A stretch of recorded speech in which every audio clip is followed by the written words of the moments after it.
이게 나중에 기술이 완벽히 정착되면은 킹크랩이랑 똑같은 맛이 나는 그런 걸로 킹크랩을 이제 대량으로 만들어서 순살 킹크랩. 이게 미래다. 이게 식품공학의 미래다.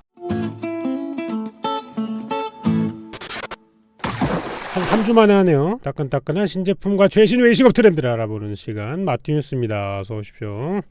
화염 내성이 없는 사람들을 위한 라면인데 컵라면 용기에 손잡이가 생겼어요. 편의점에서 전자레인지 조리를 많이 하잖아요. 그럼 이제 뜨거워가지고 요걸 이렇게 날개를 펼쳐가지고 잡으라는 형태로 디자인이 나왔는데 이거 이렇게 들다가 여기가 찢어지면 어떻게 되는 거야? 나는 찢어지는 게 너무 약간 불안한 느낌. 여기 디자인을 보면은 안 찢어진다고는 얘기할 수가 없을 것 같아. 이걸 다 감안해가지고 만들었겠죠?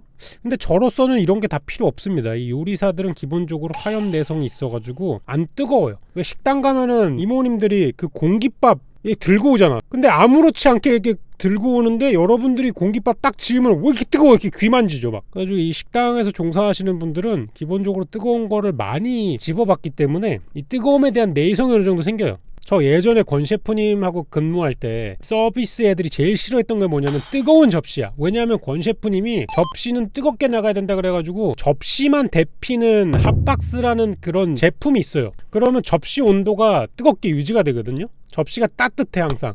근데 권 셰프님은 항상 그거를 온도를 막 80도 90도까지 올려가지고 접시가 막 부글부글 끓어. 심지어 거기다가 스프 같은 걸 넣으면은 밑에 약간 칙하는 소리가 나고 부글부글 끓어. 그거를 그냥 맨손으로 집으면은 화상 입거든. 근데 요리사들은 그걸 그냥 아무 생각 없이 이렇게 다 집어도 괜찮단 말이야. 근데 서버들은 이제 내성이 없죠. 그래가지고 짚고 막 깜짝 놀라가지고 떨구고 깨고 막 이런 때가 있었는데 내성이 좀 생기는 거라고 보시면 됩니다. 많이 집다 보니까 이 정도는 약간 좀 아무 그게 없어지는 거지.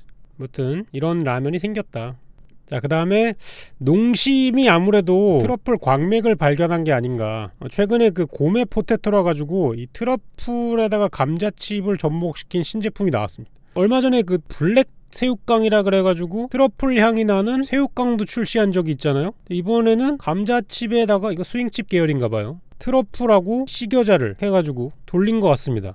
이게 홍보가 나올 때 이 제품은 2030 세대들이 식료품과 화장품 등 비교적 작은 아이템에서 사치를 부리며 만족을 찾는 스몰 럭셔리 트렌드를 겨냥해 출시했습니다 하는데 이게 스몰 럭셔리야? 저는 이제 처음 접해보는 느낌이어서 이거를 스몰 럭셔리 때문에 사는 걸까? 그리고 놀라운 걸 발견했어요. 이제 MZ라고 안 하더라. MZ라고 하니까 사람들이 기겁을 하고 싫어하잖아. 뭐 너도 나도 다 MZ야. 짜증내니까 이제 MZ 안 써. 2030 세대라고 바꿨어. 이거 봐. 불과 한 3개월 전에 이거 출시했잖아? MZ 세대들이라고 썼을 거야. 근데 요새 MZ라고 쓰면은 기겁을 하니까 MZ 안 써. 2030이야. 바뀌었어요. 최근에 뭐 이런 탐스라던가 이런 제품들이 되게 많이 나왔잖아요. 새로운 제로 음료들. 근데 사실 여기에서 웃지 못하는 한 명 있었어요. 바로 1세대 제로 음료 나랑드. 나랑드가 출시됐을 때만 해도 제로 음료가 진짜 거의 사막 한가운데 같은 느낌이었어. 그전에는 제로 콜라밖에 없었어. 제로 콜라밖에 없던 시전에 비콜라류로 나온 최초의 제품이 아닌가. 저 나랑드 굉장히 사랑합니다. 이게 솔직히 마시면은 약간 좀 찝찝한 느낌도 있고 에비앙 같은 느낌도 끝맛이 약간 있긴 한데 나랑드 맛있어요. 저는 나랑드 외길이었습니다. 심지어 저는 이 나랑드 페트를 파는 곳을 구하기 위해 가지고 집 근처의 마트를 굉장히 돌아다니는 그런 노력을 했을 정도로 많이 찾아서 먹었거든요. 그리고 값도 싸. 값도 엄청 찼습니다. 페트 하나에 무슨 1,300원인가만 샀어요. 되게 쌌어 이거. 근데 이 조용하던 나랑드가 이 옆에 있는 친구들이 뭐 사과니 뭐 레몬이니 오렌지니 이런 것과 함께 잘 나가는 걸 보고 파인애플하고 그린애플 버전을 출시했다. 그래서 저는 요거 두 개 다 찾아서 한번 먹어보고 싶습니다. 나랑드가 살짝 아쉬운 게 향 부분이 조금 아쉬웠는데 이 사과랑 파인애플이 들어가면 약간 데미소다 맛이 나지 않을까라는 희망을 가지고 한번 찾아보도록 하겠습니다. 자, 그 다음에 꽈배기 열풍이 드디어 어디까지 갔다? KFC까지 갔다. 아무래도 닭 튀기는 데는 항상 기름이 있다 보니까 도너츠 같은 것도 튀길 수 있는 거죠. 그래서 캡 꽈배기라 그래가지고 안에 크림치즈가 들어가 있는 캡치즈 꽈배기랑 캡팥 꽈배기가 생겼습니다. 요새 이 꽈배기가 열풍이 된 거는 이 오른쪽에 보이는 이런 커스텀 꽈배기들이 생겨나면서부터거든요. 이 오른쪽에 있는 이 커스텀 꽈배기들은 요새 뭐 꽈페라든지 뭐 이런 데서 팔고 있는 최신 유행 인스타그램용 꽈배기라고 보시면 됩니다. 위에다가 뭐 블루베리 크림이라던가 초콜릿에 오레오 오즈 뭐 이런 거를 뿌려가지고 토핑을 더해가지고 해주는 게 되게 인기거든요. 사실 그냥 꽈배기 맛이에요. 근데 이게 뭐가 좋습니까? 사진 찍기 좋잖아요. 인스타그램용 음식이죠. 저도 이거 최근에 먹어봤는데 특별한 맛이 없습니다. 그냥 눈에 보이는 맛이에요. 다만 알록달록해가지고 사진 찍기 좋다. 시각적인 맛이 뛰어난 제품이다, 이렇게 보시면 될 것 같고, 그거를 이제 반영하려고 이런 프랜차이즈에서 또 가져가서 쓰고 이러는 거죠.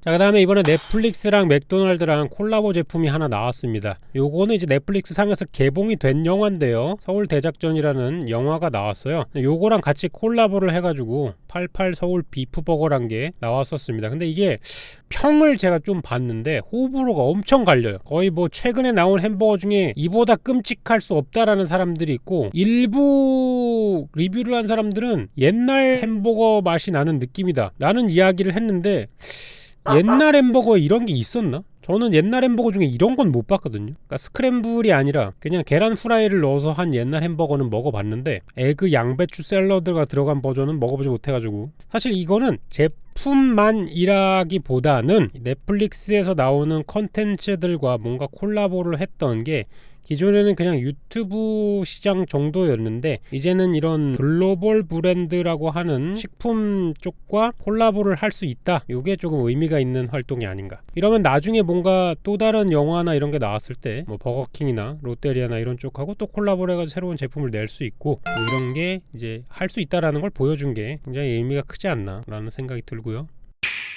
자, 그 다음으로 콩고기와는 다른, 비건 육과는 다른 대체 육류 시장, 우리가 이제 배양육 시장이라 그러죠. 이 배양육 시장에서 만든 새우입니다. 새우. 이 배양육은 기존에 제가 리뷰를 많이 했던 그런 비건 고기나 콩고기 이런 것과는 완전히 다른 거예요. 아무래도 아직 기술이 개발이 안 되는 것들이다 보니까 단가가 비쌉니다. 이 배양육은 어떻게 만드냐면은 실제 새우 같은 데에서 세포를 추출을 해가지고 줄기세포를 배양을 합니다. 그 줄기세포를 인공적으로 배양한 거를 배양액을 먹여가지고 키우는 거예요. 그러니까 복제양 돌리 같은 거 있죠. 그런 느낌이에요. 근데 그게 새우가 된 거예요. 세포를 이렇게 복제시켜가지고 새우를 만드는 거죠. 근데 이걸 하는데 값이 쌀 리가 없기 때문에 어떻게 머리를 썼냐면, 그럴 바에야 애초에 비싼 녀석들을 복제하자. 그냥 싸구려 새우를 복제하지 말고 희소성 있는 애들을 복제하자. 뭐 독도새우 막 이런 거 몇만 원씩 하거든요. 그리고 킹크랩, 비싼 해산물의 상징이죠. 랍스터 이런 거. 이왕 복제를 할 거면 뭐 1kg에 뭐 8,000원이면 살 수 있는 그런 냉동 새우를 해가지고는 의미가 없다. 국내 비싼 애들을 복제하자. 이게 나중에 기술이 완벽히 정착되면은 킹크랩이랑 똑같은 맛이 나는, 똑같은 식감과 질감, 콩고기처럼 그런 걸로 글루텐으로 만든 게 아니라 실제 세포를 복제시킨 거기 때문에 식감이랑 맛이 똑같을 수밖에 없죠. 그런 걸로 킹크랩을 이제 대량으로 만들어서 순살 킹크랩, 껍데기를 안 발라도 되는 거야. 껍데기를 안 바르고 그냥 순살 킹크랩이 나오는 거지. 그런 시대가 올 수도 있다. 이게 미래다. 이게 식품공학의 미래다. 여러분, 킹크랩 이런 갑각류를 먹는데 제일 빡치는 게 뭡니까? 살 바르는 거잖아요. 그리고 껍데기 이만큼씩 수북히 쌓여있는데 실제로 먹는 살이 너무 부족하니까 빡치잖아. 그리고 비싼 돈을 내고 킹크랩 막 20만원씩 내고 했는데 껍데기만 이만큼씩 나오고 실제로 먹은 느낌은 안 나고. 만약에 이런 배양육으로 킹크랩이 복제가 돼서 순살로 즐길 수 있다? 이거는 뭐 거의 당당 치킨급 파급력이 아닌가. 그래서 이런 게 잘 개발이 되면 좋죠. 배양육이 생겨난 이유가 뭐냐면, 기본적으로 소를 키우거나 이런 거를 양식하는 것보다 탄소 배출량이 확실히 적습니다. 왜냐하면 이렇게 배양시킨 애들은 똥을 안 싸거든요. 사료를 안 먹고. 그래서 환경 오염을 줄여주는 것 때문에 시작한 것도 있어요. 애초에 배양육이라는 기술 자체가. 소를 키우려면은 막대한 사이즈의 농장과 그 소를 먹일 엄청난 규모의 사료와 얘네들이 발생시키는 이산화탄소와 그 배출물들, 이런 것들이 다량으로 생기기 때문에 공간과 탄소 배출량을 아낄 수 있어가지고 미래를 위한 먹거리 기술로 만들어진 게 이 배양육 시장입니다. 뭐 이런 걸로 통수를 쳐가지고 돈 벌 생각으로 만들어진 게 아니라 미래 과학으로 나온 거예요, 애초에. 그리고 소 같은 경우는 몇 달을 키워야 되는데 이거는 세포 배양을 가속화시킬 수 있으면 빠른 시간 내에 또 되기 때문에 전반적으로 기술이 잘 사용이 된다면 미래의 식품 불균형을 좀 해소할 수 있겠죠. 이게 값싸게 많이 공급이 될 수 있다면은 식량난이나 이런 것도 해결할 수 있게 되는 겁니다. 빨리 발달하면 좋은 기술이 아닌가, 저는 그렇게 생각이 들어요. 굉장히 흥미로운 분야가 아닐 수가 없다. 이거를 그냥 콩고기랑 같은 느낌으로 치부하기에는 얘는 좀 어나더 레벨의 기술이 아닌가 이런 생각이 좀 듭니다. 자, 그리고 이제 마지막 이슈인데 포장 수수료에 대한 거를 좀 얘기를 좀 해보고자 합니다. 코로나 시기가 시작을 하고 나서 배달이 엄청 늘었잖아요. 그리고 나서 이제 엔데믹이라 그러죠. 코로나가 끝내가는 시점이 오기 시작하면서부터 배달앱 이용자 수가 지금 많이 줄고 있다라는 게 기본 전제입니다. 뭐 배민 같은 경우는 74만이 줄었고 요기요, 쿠팡이츠 전부 다 146만, 220만 이렇게 감소가 많이 됐습니다. 총합으로 따지면은 450만 정도가 줄었죠.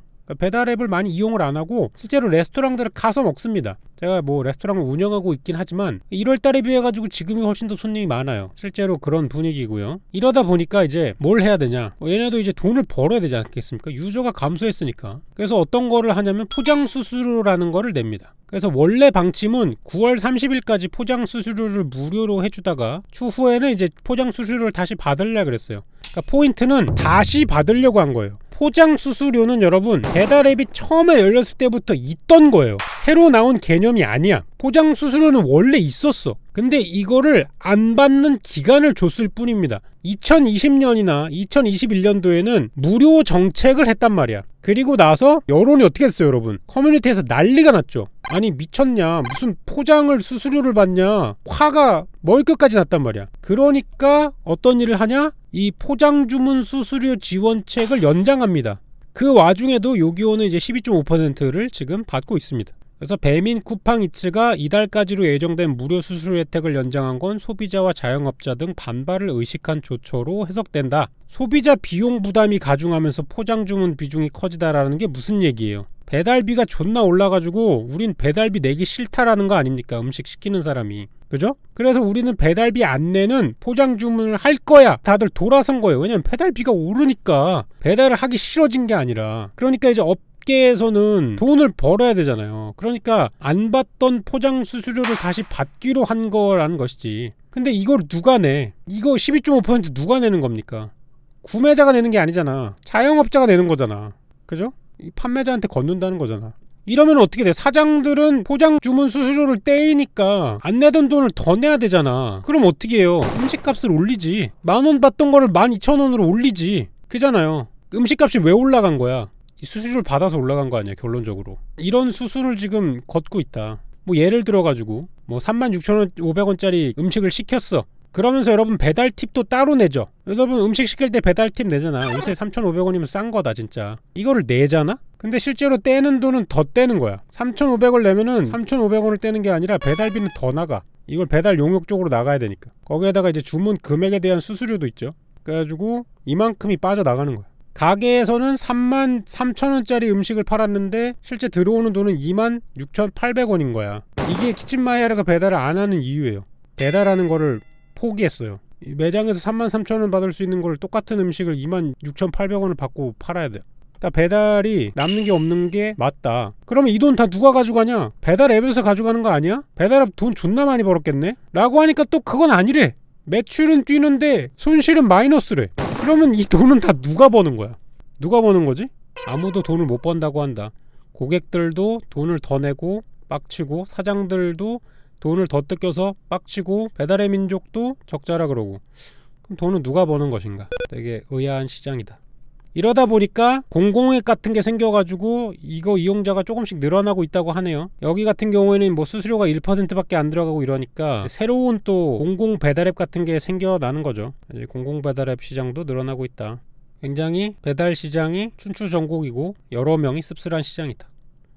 이러면서 마지막으로 이제 옛날 배달 시장, 최근에도 운영되고 있는 옛날 동네에 잘 되는 중국집의 기준은 뭐인 줄 아세요, 여러분? 이 매장 앞에 있는 오토바이의 숫자입니다. 네, 업장 앞에 항상 대기 중인 전속계약 배달 오토바이.